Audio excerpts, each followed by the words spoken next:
Hello, আসসালামু আলাইকুম সবাইকে। আমি তাসমি ইসলাম আবারও চলে আসলাম আপনাদের মাঝে নতুন একটি ভিডিও নিয়ে। আজকে আমার ফিশ ট্যাঙ্ক দেখতে আসছে আমরা কিউট কিউট দুইটা ছোট্ট ঢঙ্গি স্টুডেন্ট। তো আপনারা জানেন যে আমি ফিশ ট্যাঙ্কের মধ্যে কোনো রকম কোনো অক্সিজেন বা ফিল্টার ইউজ করি না, কারণ এখন আমার আব্বু আমাকে পালতেছে, এটাই অনেক বড় কথা। আর আমার মাছের পিছনে এক্সট্রা কারেন্ট বিল খরচ করবে, এটা তো জীবনেও না। আর এটার জন্য অনেক কিছু মেনটেন করতে হয় আমাকে অবশ্যই।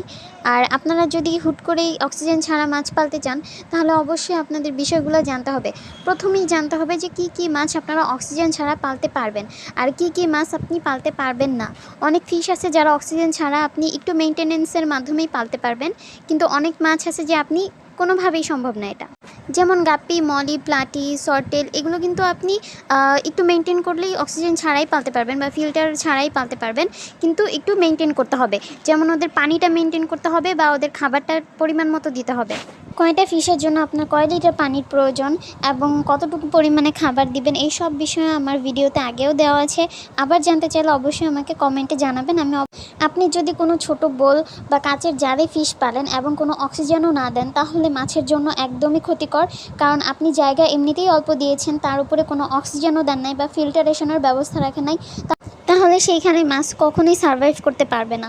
আপনাকে জায়গাটা বড় দিতে হবে, স্পেস বড় দিতে হবে এবং সেই অনুযায়ী পানির লিটারটা ঠিকঠাক মতো দিতে হবে, তাহলে ফিশ অবশ্যই সারভাইভ করবে। এবং ট্যাঙ্কিতে যদি কিছু লাইফ প্ল্যান্টস আপনি ইউজ করতে পারেন, সেই ক্ষেত্রে এটা বেস্ট হবে।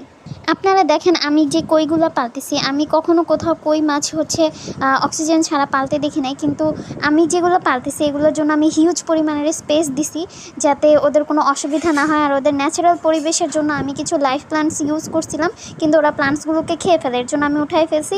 এখানে কিছু শাপলা আমি দিছি আর কিছু শ্যাওলাও পরে অবশ্য। এগুলোতেই সব মিলিয়ে ওরা ন্যাচারাল যে পরিবেশটা ওটা ওরা পায়। পোলাপানগুলো নিশ্চয়ই ভাবতেছে যে ম্যাডামের বাসায় আসছি, কই ভালো মন্দ কিছু খাইতে দিবে, আর নাছাড়া নিজের মতো আকাইম্মা কাজে আমাদেরকেও লাগাই দিছে। কিন্তু কিচ্ছু করার নাই, আমার সাথে থাকলে এগুলো করাই লাগবে, হি হি। তো শেষমেশ আমি একটা কথাই বলবো, ভুলেও অল্প জায়গাতে মাছ পাললে আপনি অক্সিজেন ছাড়া মাছ পালবেন না। যদি অক্সিজেন ছাড়া অবশ্যই পালতে চান তাহলে পারবেন, কিন্তু কিছু মেনটেনের ব্যাপার আছে, এগুলো আপনি অবশ্যই জেনে নেবেন। তো আজকের মতো এখানে আমাদের কাজ শেষ। যদি ভিডিওটি আপনাদের ভালো লেগে থাকে অবশ্যই একটি লাইক দিবেন এবং কিছু জানার থাকলে অবশ্যই আমাকে কমেন্টে জানাবেন। তো দেখা হবে নেক্সট ভিডিওতে, ততদিন আল্লাহ হাফেজ।